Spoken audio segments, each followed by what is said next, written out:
Amazing, is it not? The Ampelos, one of our newest subjects.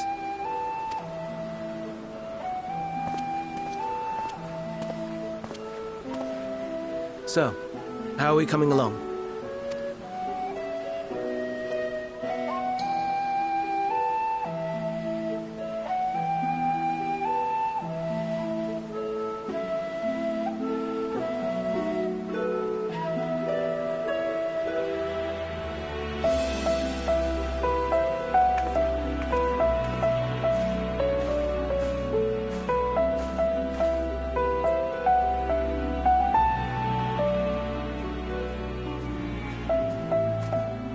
This place is Elpis.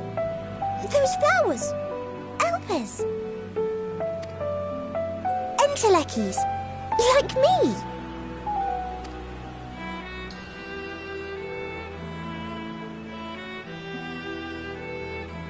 They are a product of Elpis, and so named for their birthplace. A happy accident, born of the hands of a former researcher who loved beautiful blossoms. Unique for how they change color, to reflect the emotional state of those nearby. Though be it here or elsewhere, they are seldom seen in any hue save purest white. Reflect the emotional state, you say? By what means do they achieve this? In creation, there exists an energy wholly apart from ether, one driven by emotions. In like manner to how we manipulate ether, this flower is subject to the influence of said energy.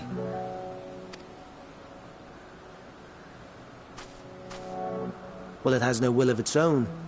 It is sensitive to the prevailing emotion in the vicinity, and reacts by altering its color and vibrancy.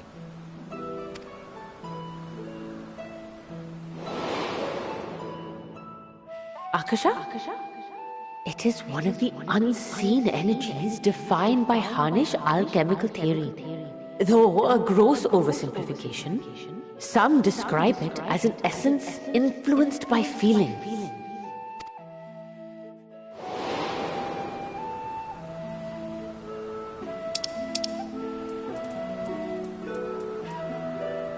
Akasha. Though I'm not familiar with the term, your description suggests it is the self-same energy.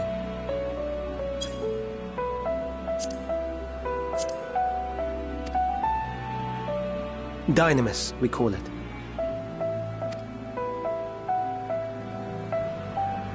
And those entities like the Elpis flower that have the ability to interact with this energy, converting emotions into tangible phenomena, are Entelekis. That's me! That's me! An Enteleki! That you are, my dear. And no ordinary one at that, but the first possessed of free will.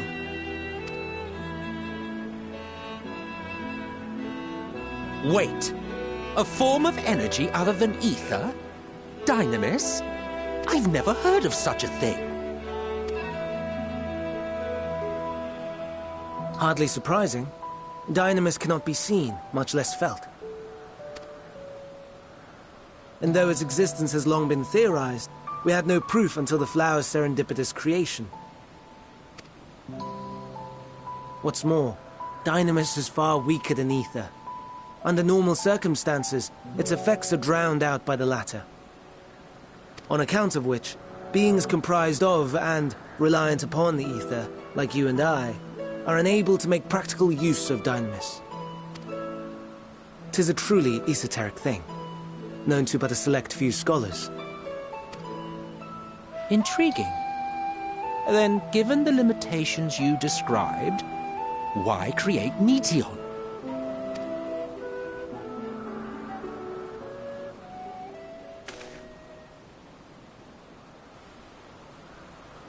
Our star, Aetheris, is especially rich in ether, so much so that its name is derived from it.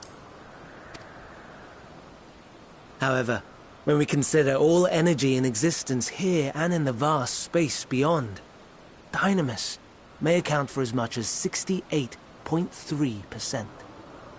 The more abundant form by far, Were we able to control it, we could open the door to limitless possibilities. 'Tis not unlike a gently flowing stream, unable to break through the dam of ether barring its path. But if we could imbue the stream with the vigor of a raging river...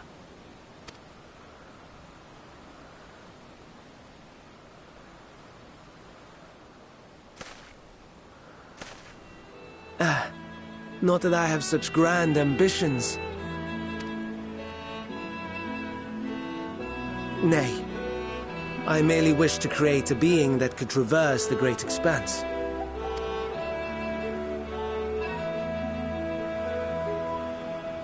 The relative scarcity of ether beyond the bounds of this star was a concern. And so, I looked to another source of energy by necessity.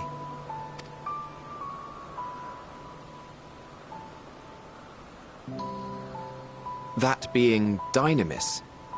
No wonder her ether is so thin. Precisely. Yours is thin too. Like an entelechy. Like me. So... are we the same? Entelecchies.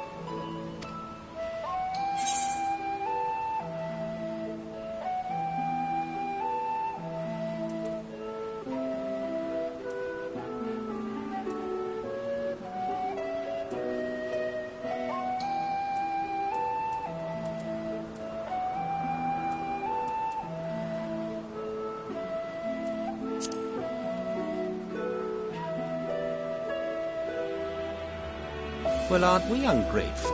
Mayhap I should revert you to the pathetic, faded thing you were. A deficit of ether alone does not an entelechy make. It would, however, make it easier for you to interact with Dynamis.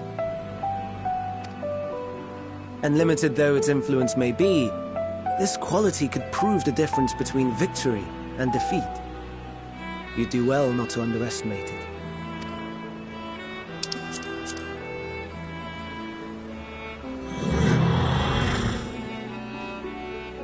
Oh dear, I'd forgotten about the poor fella.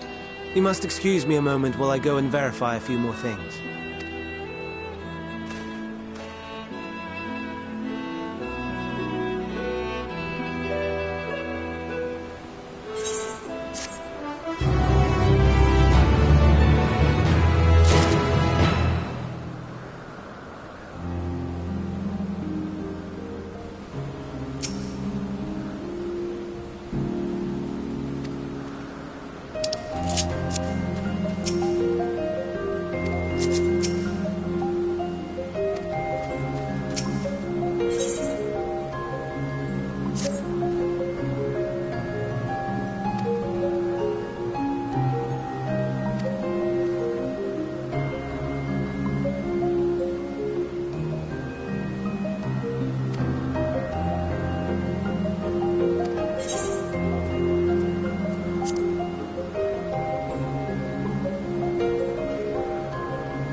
no, no. You are not foisting this nonsense on me.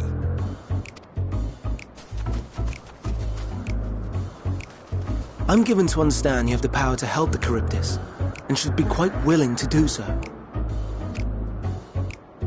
And so I appeal to your better nature, most benevolent Emet-Selch. Please teach her to fly. Or else Hermes will transform. Right now.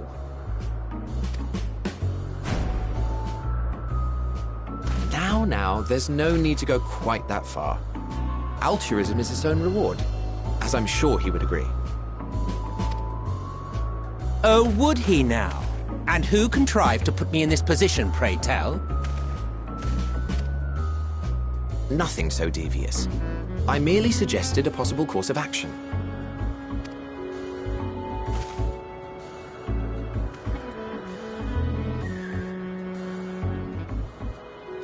Please, Emet-Selch. Please.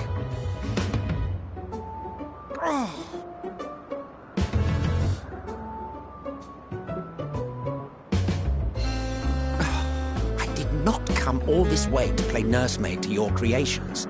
I'd thank you to remember this favor and let it be the last.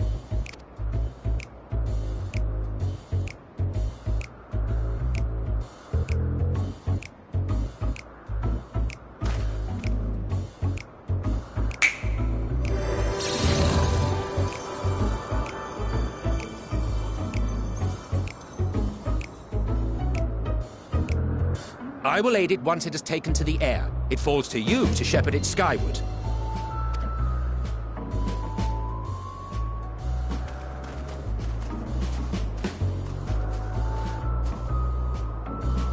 Well, let's relax and enjoy the spectacle, shall we?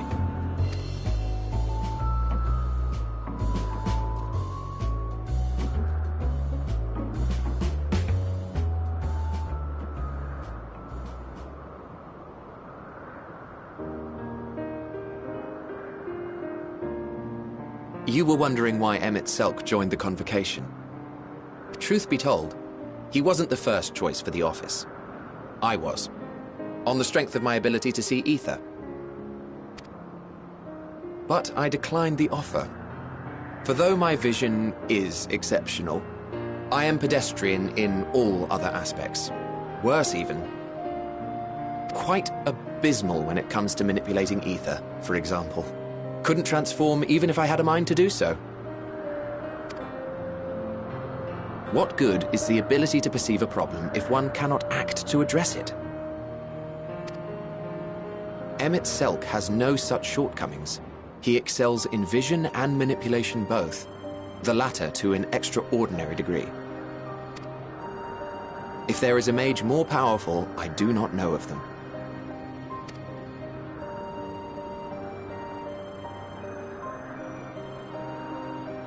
Thus, countless others vouched for his skill and character. People the world over, to whom he had previously lent a helping hand.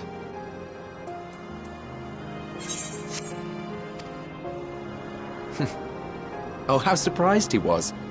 Claimed he hadn't done anything remarkable for anyone. Modest to a fault. He deserved every bit of acclaim he received. Yet he may well have gone unappreciated were it not for a mutual friend. A singular soul who can't help but involve herself in the business of others. Where she walks, excitement is certain to follow. Her antics irritate Emet-Selch to no end. But much of his grumbling stems from genuine concern. When our friend calls, he never fails to answer and lend his talents.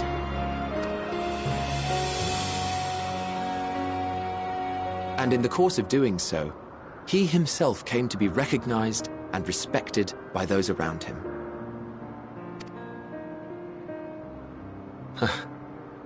They are truly remarkable individuals, and I'm proud to call them friends. To help them realize their dreams. This will be my greatest contribution to our world. And when they have fulfilled their respective purposes, so too shall I have fulfilled mine, and together we may return to the star. Look at me, spilling my innermost secrets.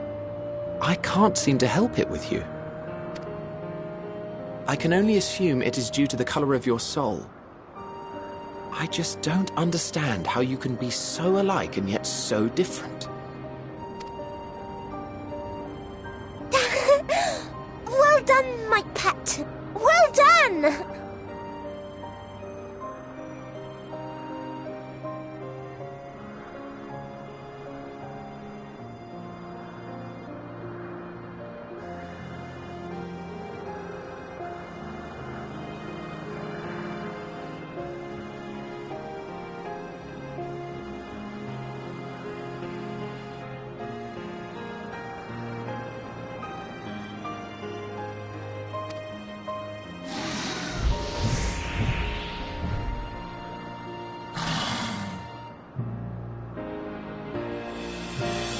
Ah, yes. I dare say the Charybdis will be fine here on.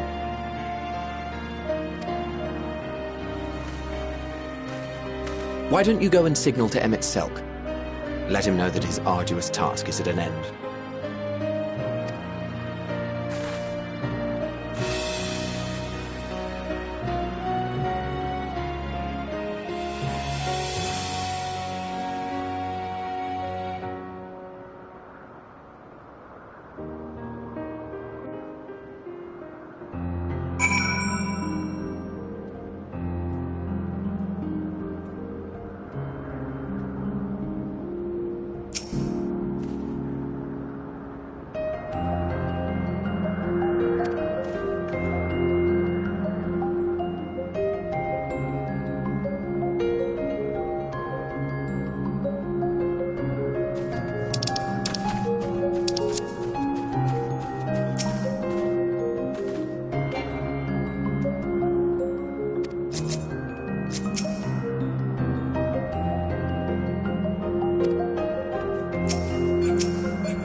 Oh, you were waiting for me. You've finished talking? Yes, we've come to a decision. My thanks for keeping Meteon company. Emmett Salk and Hythlodaeus have already retired to their rooms. There is room for you too, if you would follow me. Wait! I want to show you something first.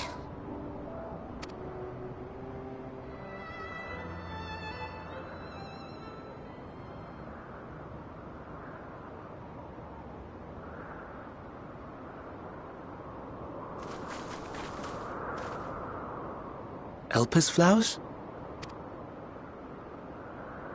Go on.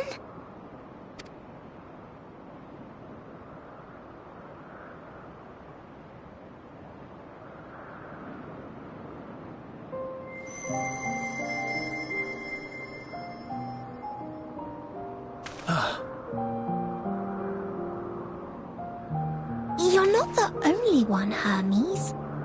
Others feel sad too. You're not alone.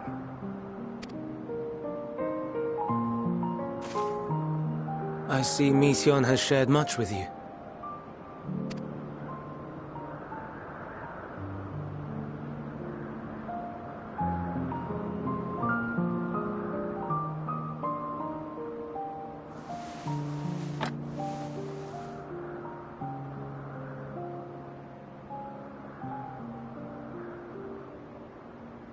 May we talk a moment?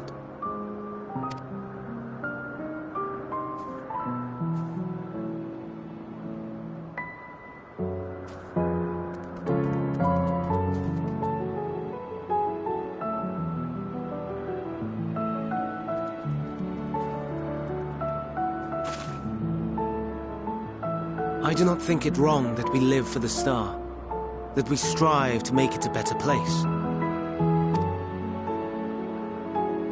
And yet, in carrying out my duties here, there are times when I am plagued by doubt. Do you recall what Hythlodaeus said, when we first spoke of my nomination? Death is the privilege of those who have fulfilled their purpose, a choice they embrace of their own free will. And when they depart, it is always beautiful. Perhaps it is, but only for man. Creations that he deems useless are discarded with nary a second thought. Some scarcely born into the world, afforded a handful of breaths before life and potential are abruptly extinguished. We make an effort to spare them the pain. But they sense what awaits. Rage and anguish and cower in fear. And it is not beautiful. Yet no one cares. No one. So fixated are we upon the duty that we do not pause to question the method. Pain and suffering, confusion and despair, writ plain in the eyes of those poor creatures. Yet no one sees. We turn a blind eye and carry on in blissful ignorance. Not amiss. And always, always the blossoms shine pure and white.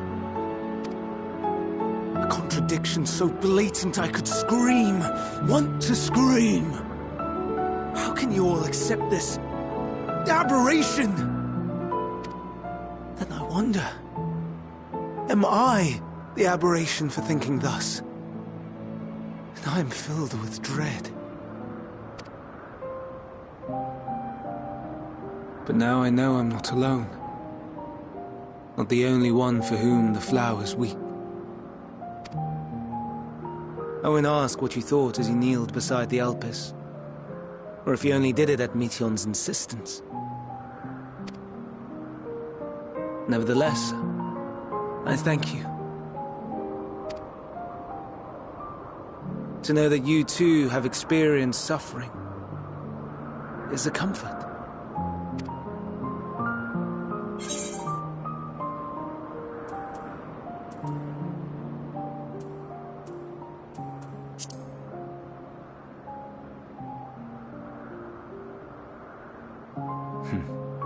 To so willingly lend an ear to ease my burden, you are a strange one.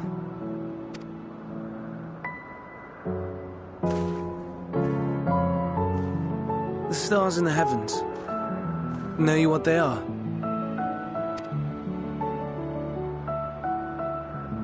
Though it is too far to tell, each glittering light could be a world not unlike Aetheris, a world filled with life. So many stars, so many lives. For us, there may be no higher purpose than to live for our world. But what of the other living beings out there?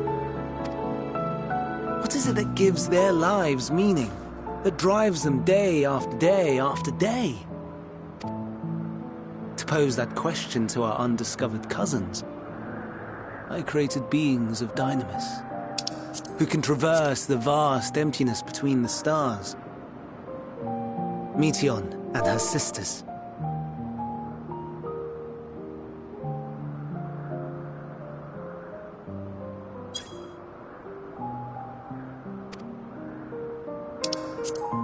Aye, sisters. She has a great many of them, and they have already departed on their journey, traveling to one star and then the next in search of life. As one might expect, exploration on such a grand scale is rife with difficulties, and thus far I've naught to show for it. But I have faith that we will make some manner of discovery ere long. And when we do, I should be glad to share our findings with you, in gratitude for your kindness.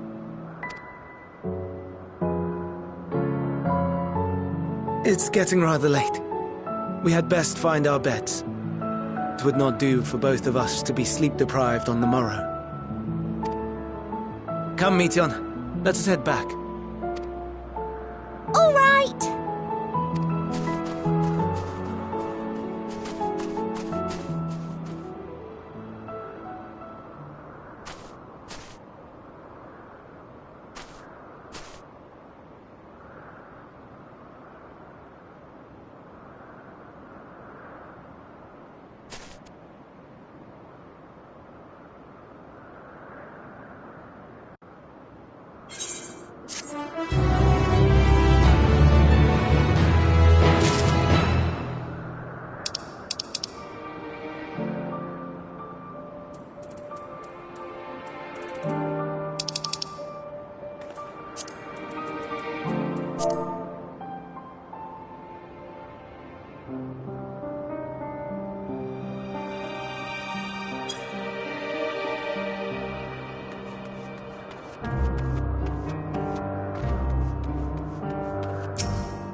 Oh.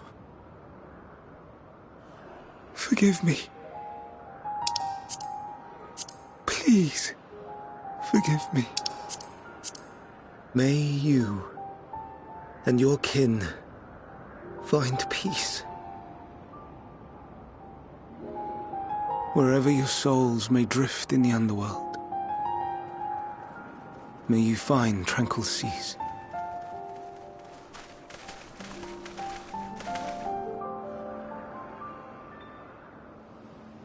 Be not forgotten, in concept endure, to reclaim form and one day live again. Serve not the star, or any purpose save your own. Live again, if that be your desire.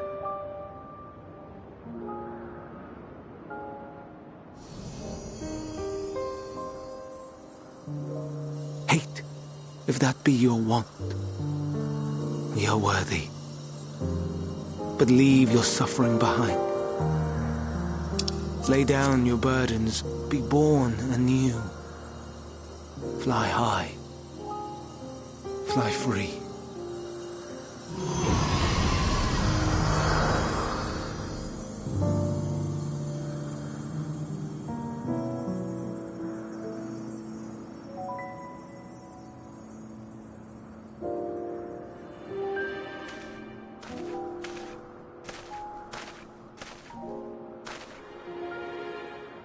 Join the convocation, Hermes.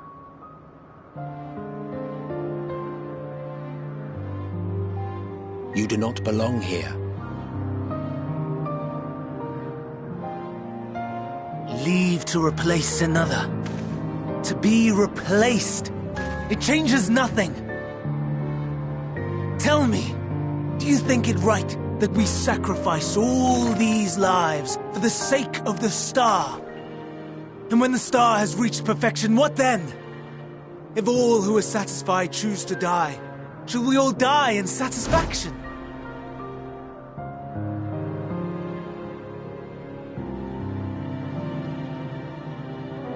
I do not know.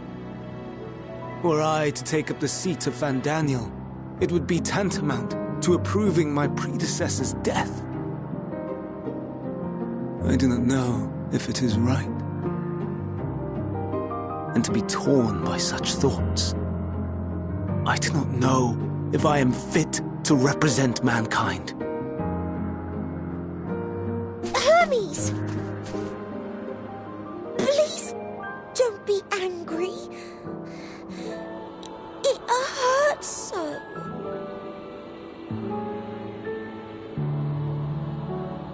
Forgive me. If you would still consider me in spite of everything, I beg some time to gather my thoughts. Meanwhile, Hythlodaeus, I fear I must trouble you to attend to the others. 'Tis no trouble at all. Take as long as you require.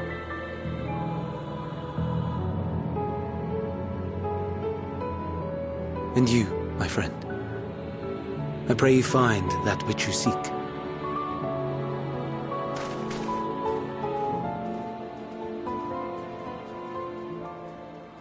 I expect we have some few matters to discuss. Shall we return to the 12 Wonders for a time? Aye.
I present to you Calamelios Zephyros.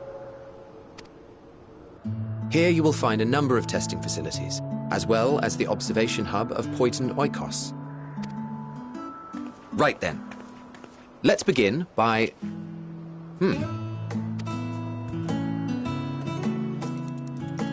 Well, well. An Arrhaeus. How delightful.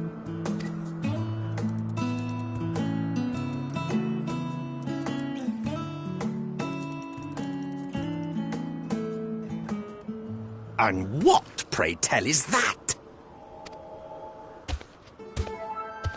Ah, that's a new species of shark. We approved the concept but a few days ago. Sharks are among the most popular sea creatures. Rare is the day when someone does not submit a new concept. At first, they were largely orthodox, consideration given to such things as size and environmental impact. And then a whimsical someone thought to bestow it with flight, another superior intelligence. And then the floodgates burst. Concepts with multiple heads, or arms arms and legs, and so on and so forth. It was getting absurd. A part of me wanted to tell them to go away and find something else to create, but in the end I couldn't deny their passion. And here we are.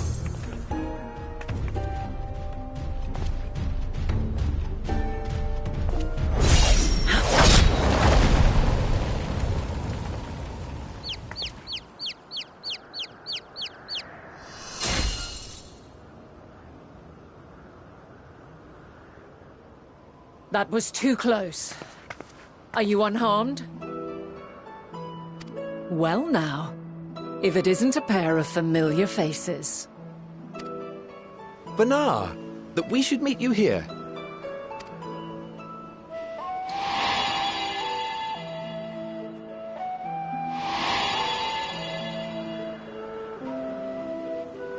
As I mentioned earlier, the better part of the convocation holds that when we retire is when we return to the star.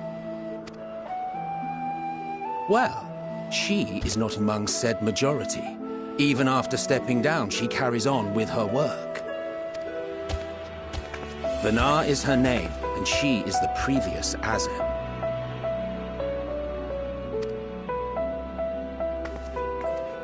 It has been a while, Hythlodaeus. You look well. Less so, Emmet Selk. I dare say the lines upon your brow have both deepened and doubled in number. A shame for one so young. You must make an effort to frown less often.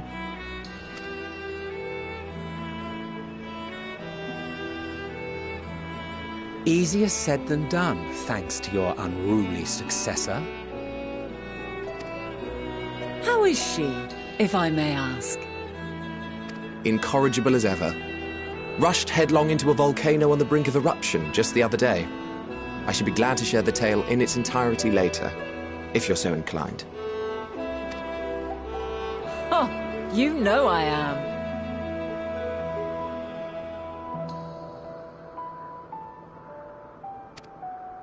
Now then, you are?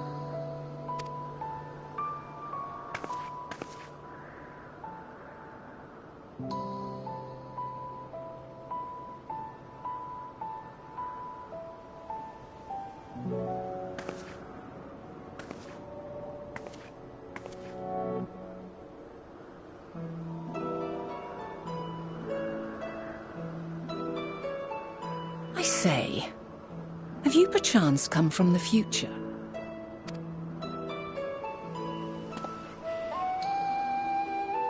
I do not believe we have ever met, yet I sense my magic upon you.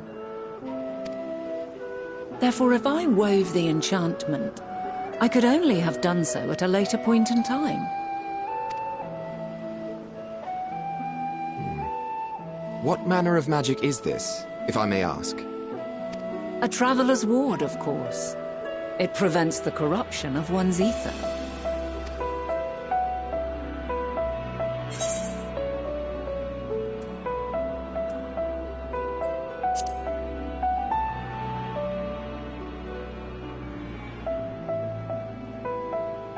I see you are not ignorant to its presence.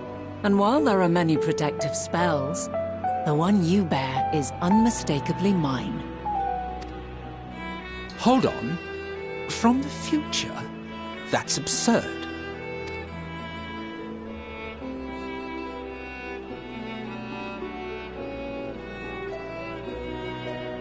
What is it?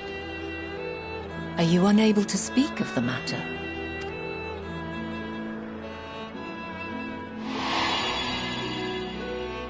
The reality to which you must return exists as a result of the final days. You cannot reshape the past to undo the tragedies of the present.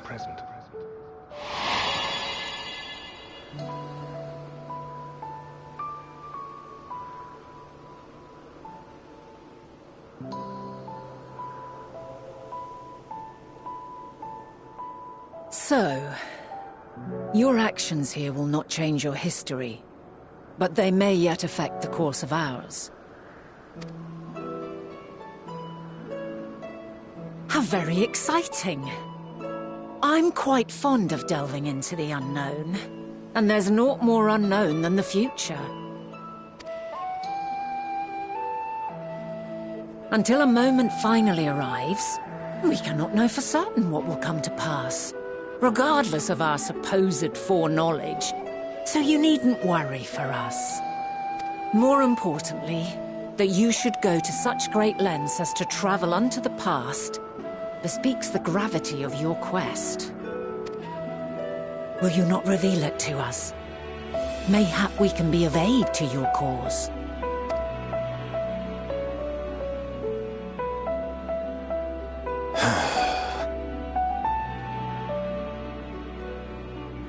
If this is true, then you've been keeping quite the secret to yourself. As a representative of the Convocation, I will hear it all. Your identity, purpose, everything.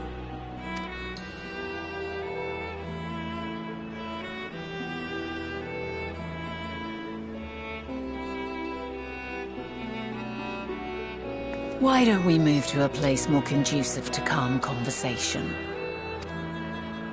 I've been working here for some days now at an old friend's behest. If it is agreeable, we may make use of my accommodation at Poiton Oikos.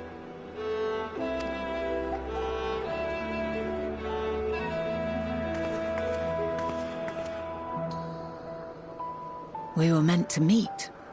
I am certain of it. Else I wouldn't have marked you so clearly and sent you unto myself in the past. It's precisely the sort of mischief I would get up to, and quite inspired, if I do say so myself.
A wonderful aroma. I feel more relaxed already. Would that I had sweetmeats to offer, but I travel light out of habit. There's plenty of hot water though, so please have as much tea as you like. Now then, will you tell us your tale?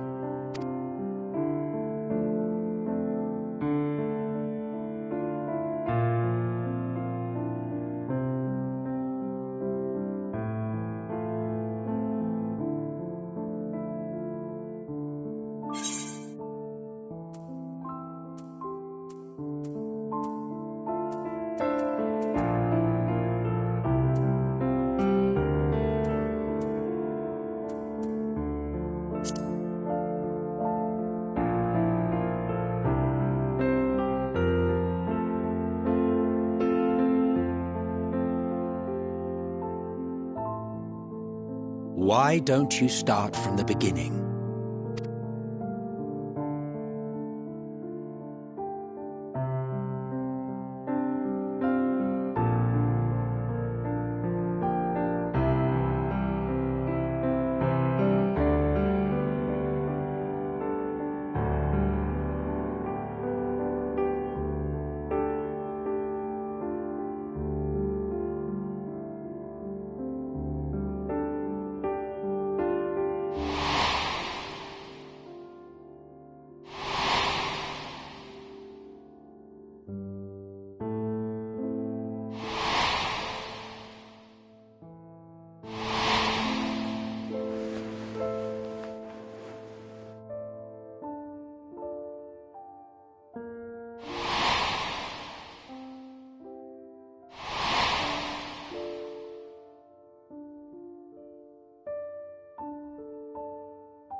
Preposterous.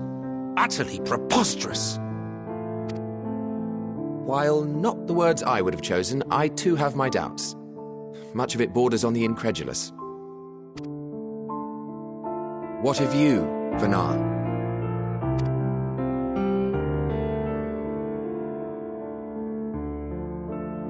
Not knowing the precise details of the first final days, it is difficult to determine the veracity of the tale. Supposing it is all true, I must ask myself why I would do what I did. Why would I feel I had no recourse but to oppose the 14 and create this Hydaelyn?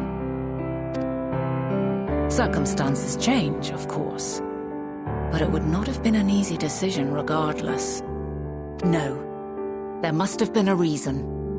One compelling enough to force me to take such drastic measures.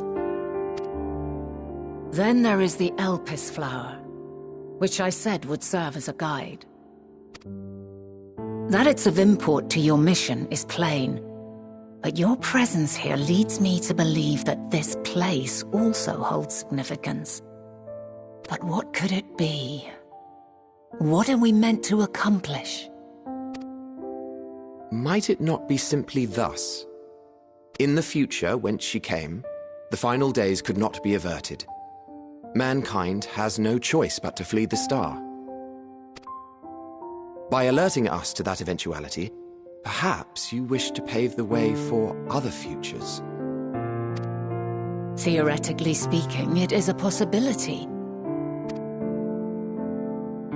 Yet if that were my primary objective, I see no reason to guide our friend to Elpis specifically. The capital and Amarot, or even my own home would be more logical destinations.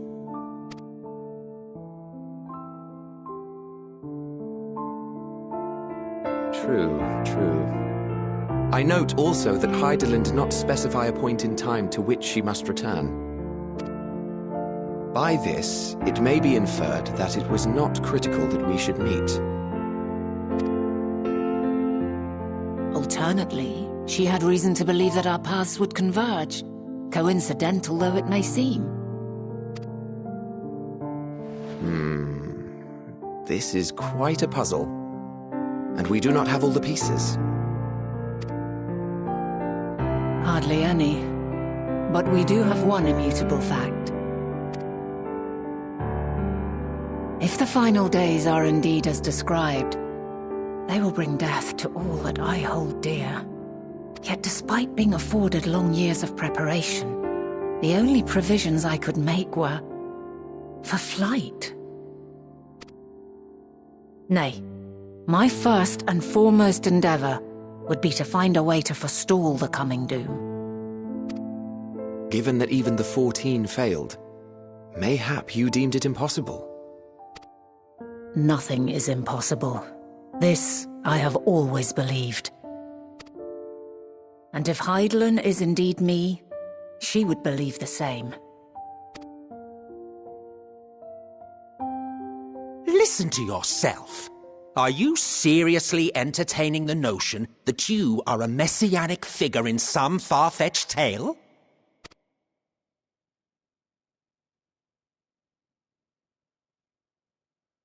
Well, I will not. I refuse to accept that our world could be undone by some unforeseen calamity. I also take offense to my portrayal as a megalomaniacal madman. To sacrifice oneself for the star is a noble act, and I would hold those who gave themselves to this zodiac in the highest esteem. Yet, you claim I recreated Amarot and populated it with phantoms of our people? A bizarre indulgence that would be insulting to their memory. Worse still, I even invited you there. Literally invited my own downfall. Why would I do something so idiotic and inexplicable?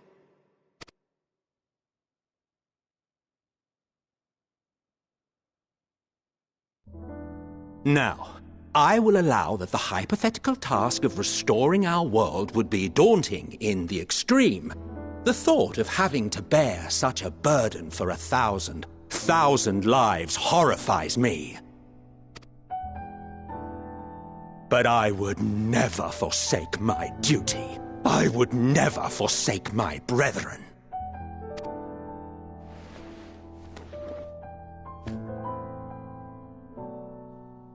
You do not know me. I've had my fill of your fiction. I will return to my duty, and you will not bother me again.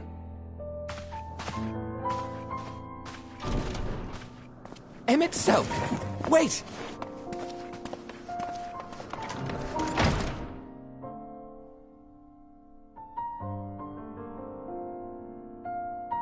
You've seen much of Elpis already. If you have any observations to share, I should like to hear them.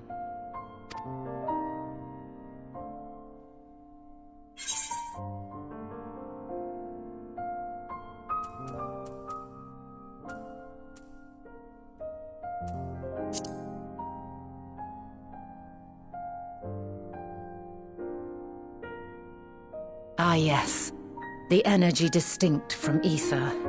Though not my field, I have a basic understanding of Dynamis.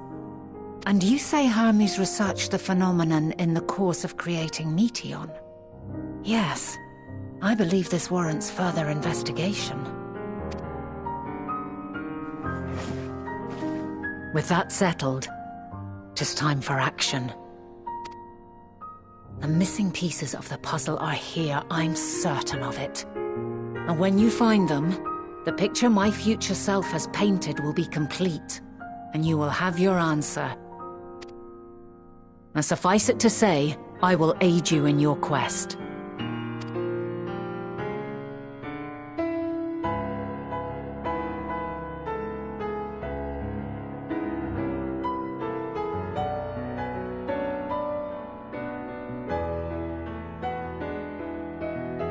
Have faith.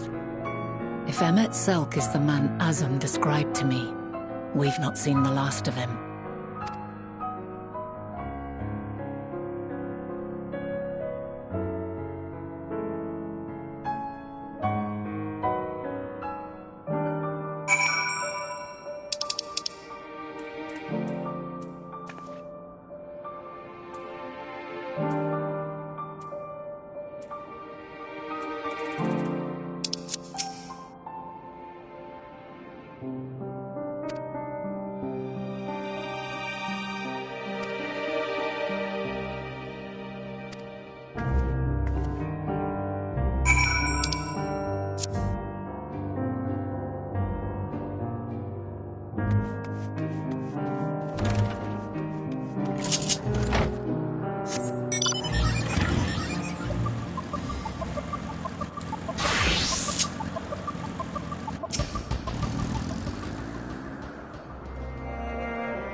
A delightful breeze and a breathtaking view.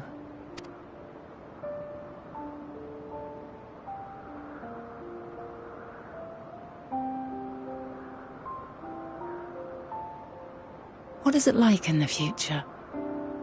Is the world still a beautiful place?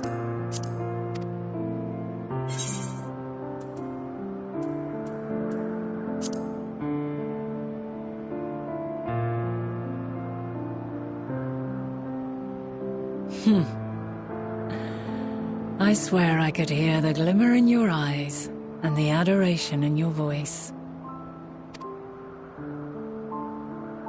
While we wait, will you not tell me about your adventures? Well, not the portentous events which led you here, but the simple delights all your own. By learning about the future world, I may gain insight into future me's plans. But more than that, I have an interest simply as a fellow traveller. Short of going somewhere oneself, there's naught more stirring than hearing another's account.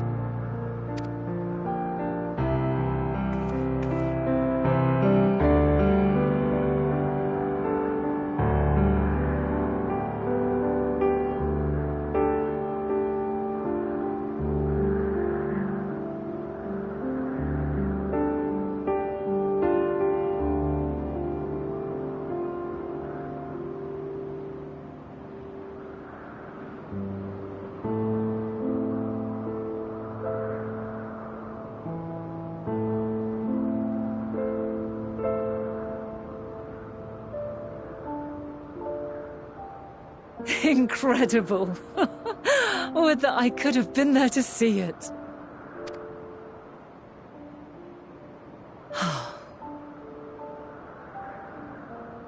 Yours is a harsh and unforgiving world. Yet in spite of this, your brethren hold fast to their virtue. To know that the light of mankind's potential still shines, even in that faraway place, it gives me heart.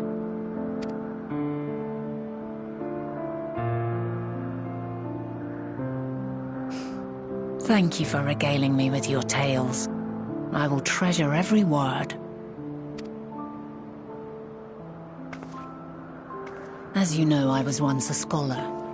And among other things, I sought to understand the workings of the world. What exactly is ether? How formed the laws of nature? Whence sprung mankind?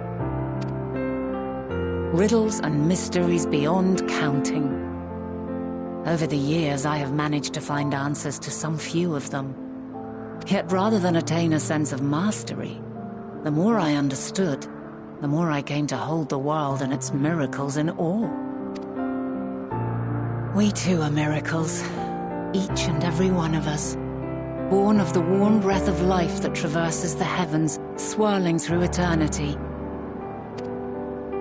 When I fully grasped the improbability of our existence, nothing felt impossible anymore. If it could be imagined, it could be done.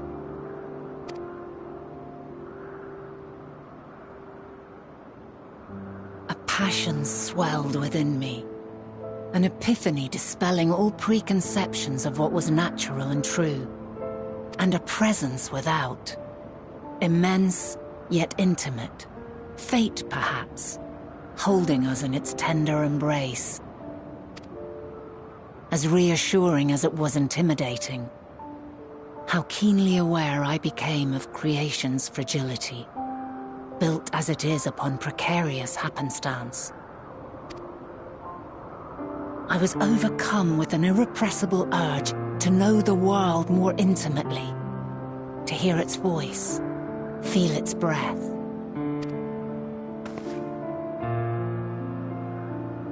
I ventured forth on a journey that very day, so very long ago now.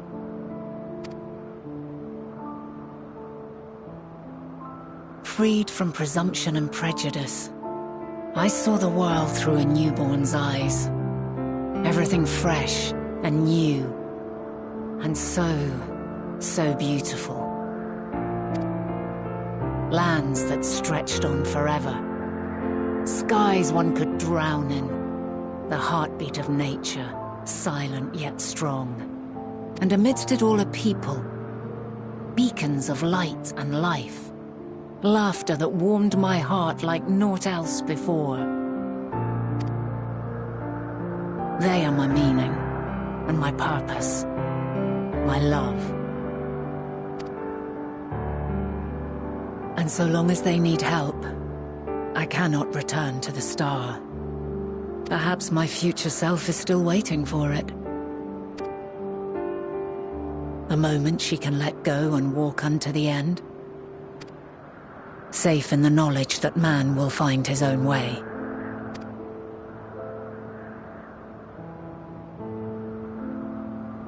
You, who are our future, tell me this, and tell me true.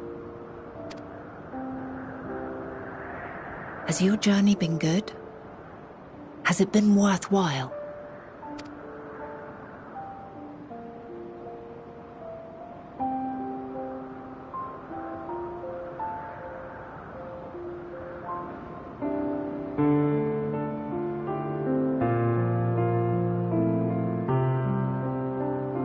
Pray forgive my lateness.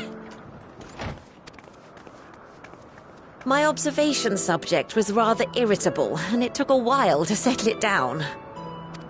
No need to apologize. Your work takes precedence. Besides, we had a pleasant conversation in the meantime. You're too kind.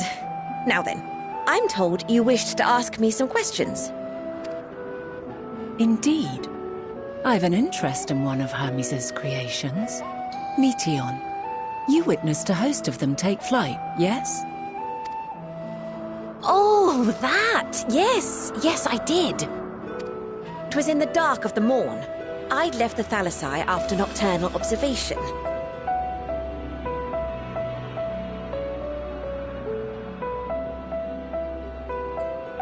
As I walked along, I spied a bright light climbing high into the southeastern skies. Then, in an instant, it was gone, like a shooting star, only rising rather than falling. But then another shot up, then another, and another. Intrigued, I made my way to the edge to investigate. And who should I spy on an isle to the south but Hermes and Meteon, the Matea, rather. There were lots of them, and I realized they must be the shooting stars that I'd seen.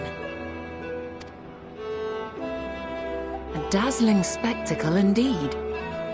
Have you spoken with Hermes about this? Oh, yes. The sight left such an impression on me that I approached him about his mystery project the very next day. Alas, he said that he couldn't reveal anything just yet, that he needed to conduct further tests.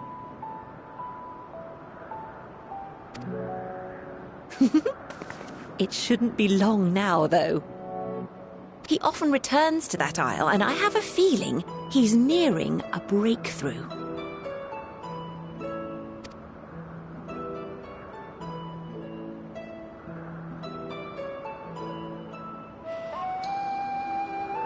Splendid.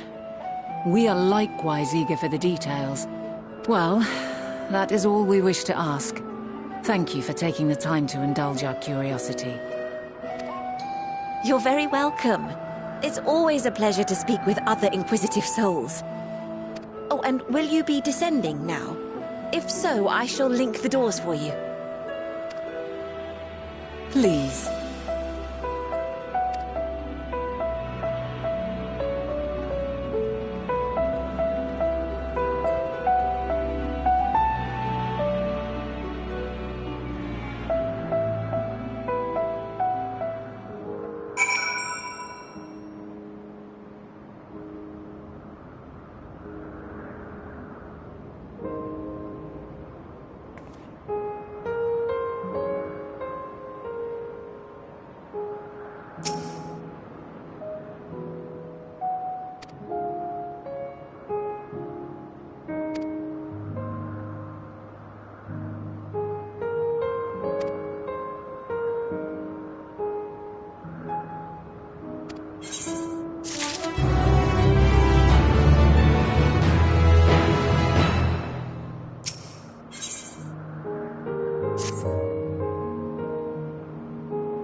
Let neither side hold back.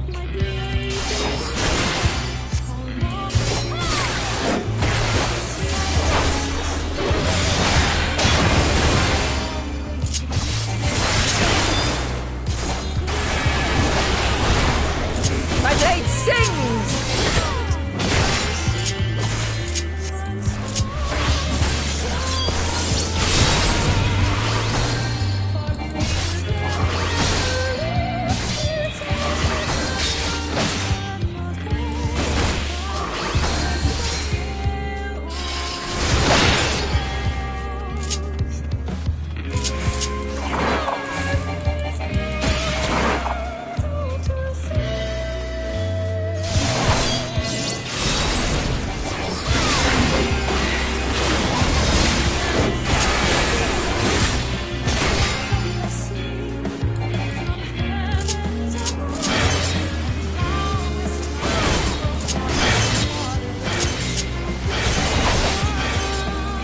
My blade sings!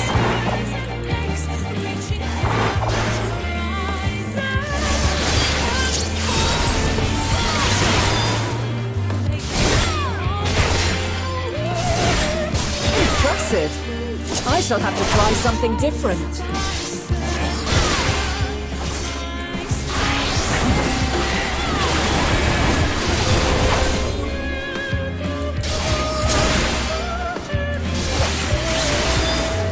Quarter.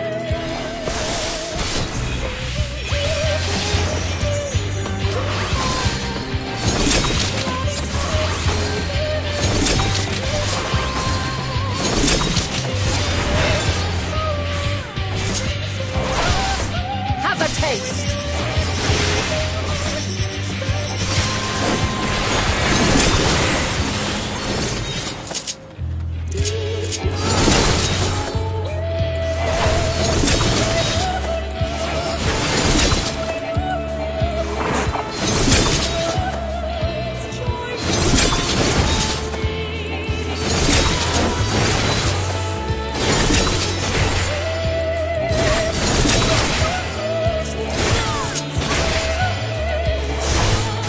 I see you won't be easily overcome, but neither will I.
just begun. Come at me with your all.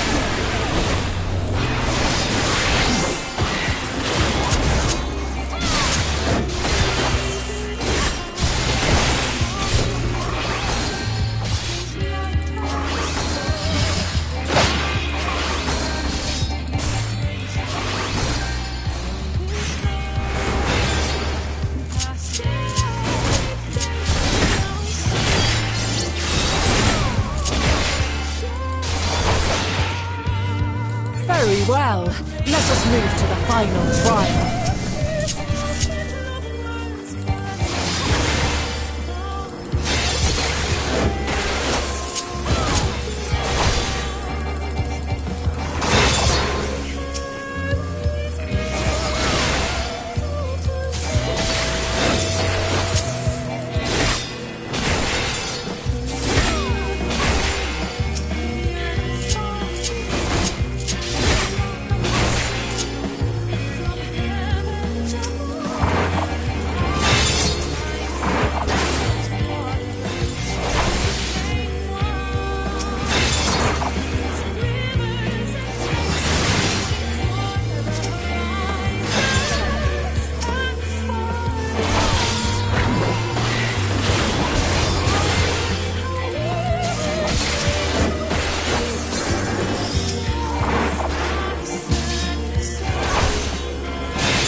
Shed your burdens and show me your strength of will!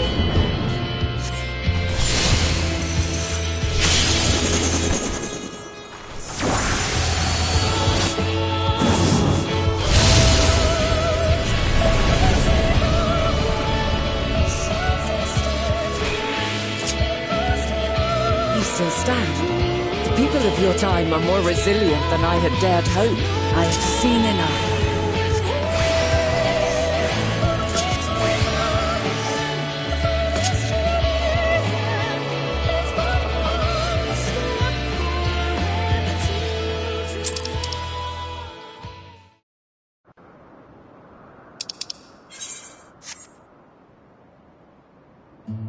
Twas my intent to finish it, but clearly I underestimated you.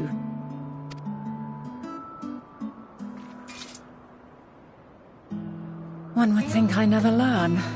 I made the same mistake with Azem when we first sparred. Despite being less than half my age, her strength was astounding. As is yours. 'Tis plain you have weathered considerable hardship.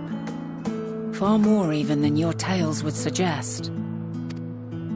It seems we have both learned much on our journeys.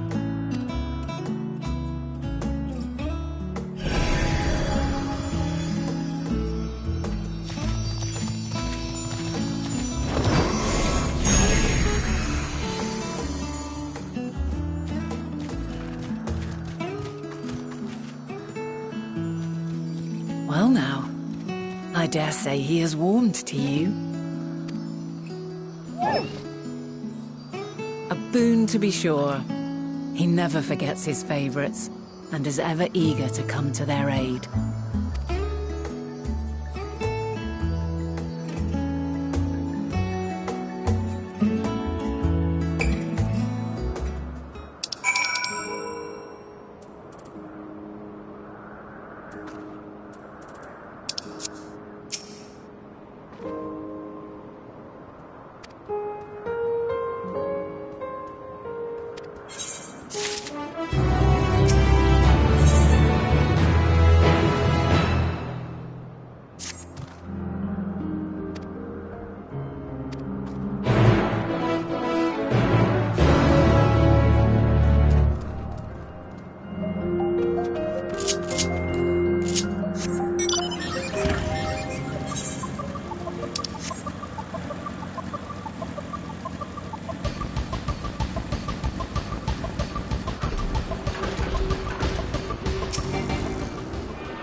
Quite a small place, lacking even the most basic equipment.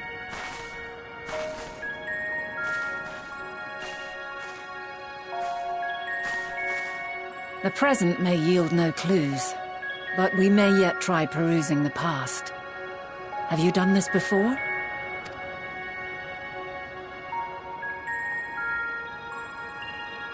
So you cannot control the power freely. Worry not. I shall assist you. Come and stand before me.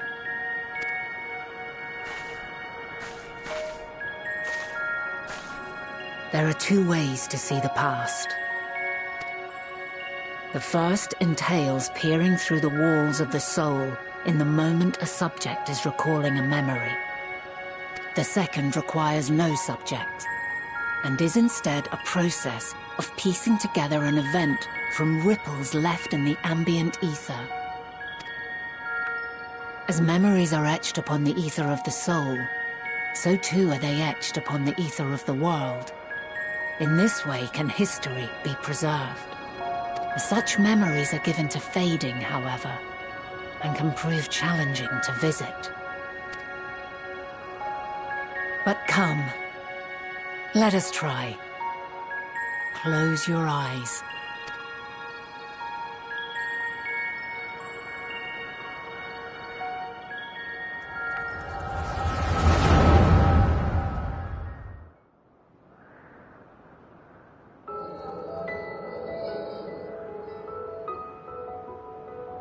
All units fully functional and proceeding on course towards their respective stars.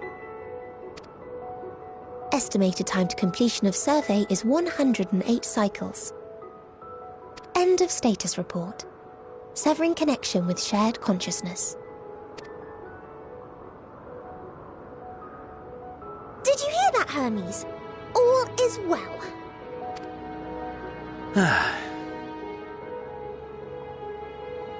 Yes. Good tidings at long last. Every step of the way, I've been reminded how little we understand creation. How the universe defies imagination.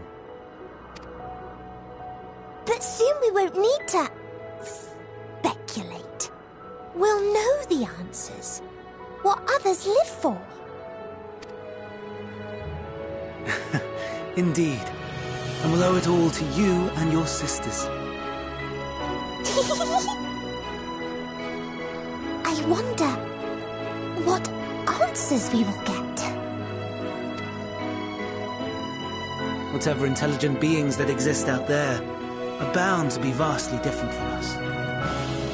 Diverse in form and culture, possessed of unique ways of thinking. Their conception of life and its purpose will be no exception. Completely and utterly unlike ours. Utterly unlike... how? I have no idea. Yet whatever answers we receive, I will not dismiss them out of hand. No. I will think earnestly on them all.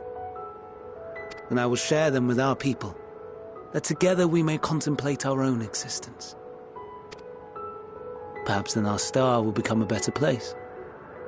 Not only for man, but for all life. Meteon, though I gave you wings to soar the heavens, I did not teach you how to walk the earth. So loath was I to bind another living being. In the course of your long journey, you will learn from those you meet, learn to walk and run and so much more. And when you return, older and wiser, we will have a celebration to mark your homecoming and coming of age both. Will there be apples? Covered in syrup? And how are you supposed to eat them? Rather than food, perhaps...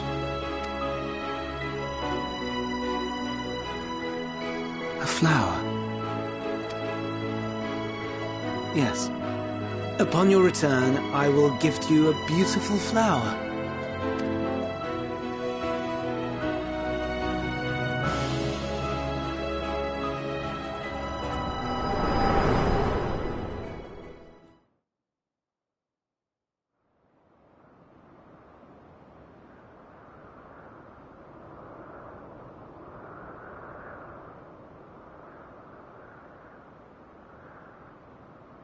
So, what is your opinion?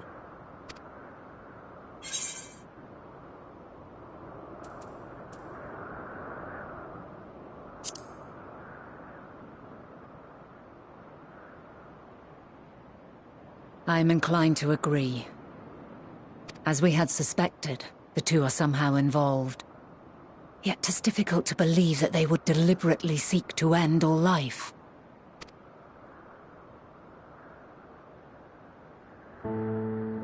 In light of this,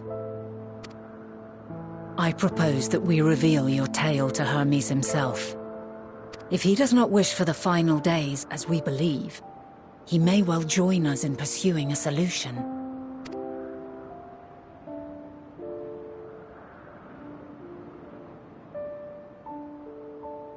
Then it is settled. Let us seek out our friend with all swiftness.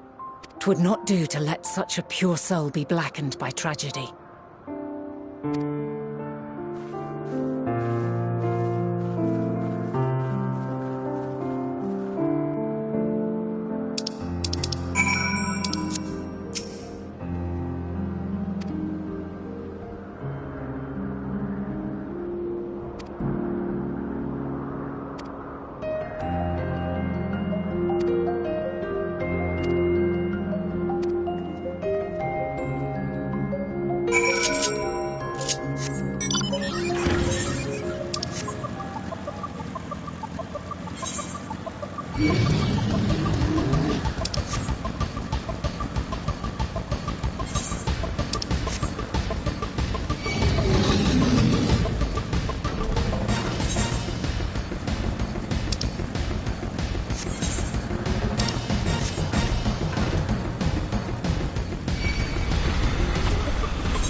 My apologies for keeping you waiting. I understand there is a matter you wish to discuss. Aye. A matter of the utmost gravity. If one can suspend disbelief. Go on then. Tell him what you told us. Who you are and why you came.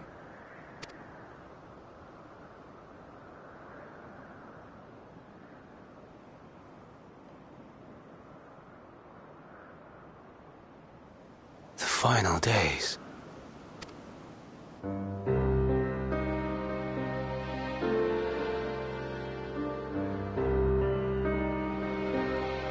The phenomena observed during these star-encompassing calamities is likely the product of a dynamis reaction. And none is more versed in the applications of this energy than you, Hermes. I must stress that we do not believe you would desire such destruction. We come not to lodge accusations, but to beg your wisdom. And so, distressing though the exercise may be, I ask that you share with us your opinion on the matter, on the assumption that our visitor's tale is true. Even you, Vana.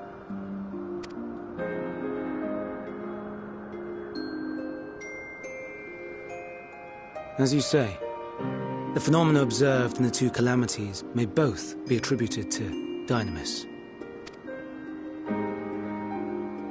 Of note is the difference in its effect. In the first final days, it warped creation magics. In the second, it warped the people themselves. The key variable, I suspect, is the etheric density of the men of each age. As you know, ether, in essence, negates dynamis. Harboring high concentrations of ether, we ancients cannot readily manipulate dynamis, nor be manipulated by it. Therefore, rather than ourselves, the calamity affected our magics. In contrast, thus are they susceptible to the influence of dynamis and its transformative potential.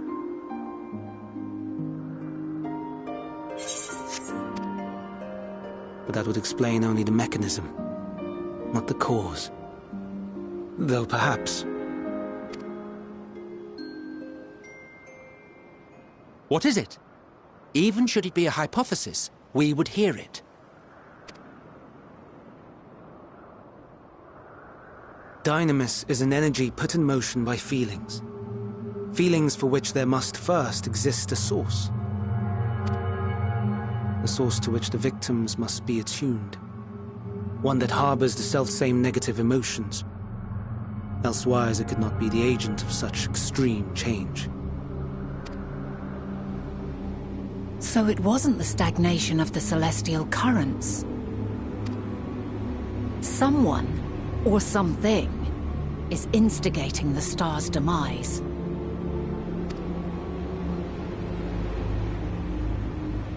So, we've a villain on our hands after all. Any idea who or what it could be?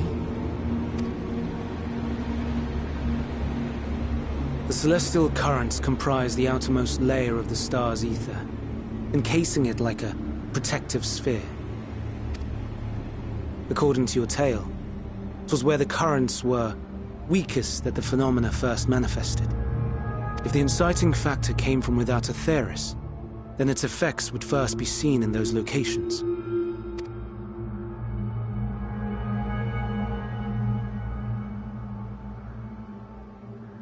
Greetings.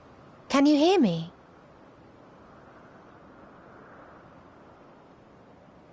Do not be alarmed. I mean you no harm. I wish only to hear your words, share your feelings, know your thoughts. May we please be friends? Meteon. What is it? Executing scheduled task, suspending individual self and connecting to shared consciousness. Connection established. Commencing status report.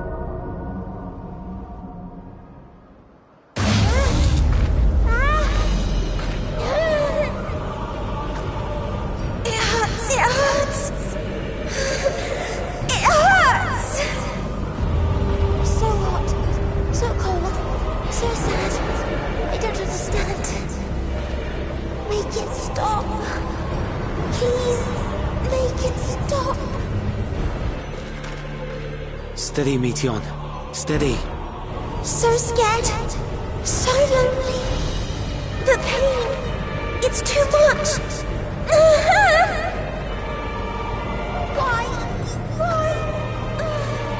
Why do we... They hurt. Hate. This is wrong. All wrong. She's gone? But how? She has altered her etheric density in order to blend in with her surroundings, an ability for avoiding confrontation. Most effective. Frustratingly so. I can't see her either. Not even a trace. Stay away. Please. This is wrong. My mistake. So please. Are you all right?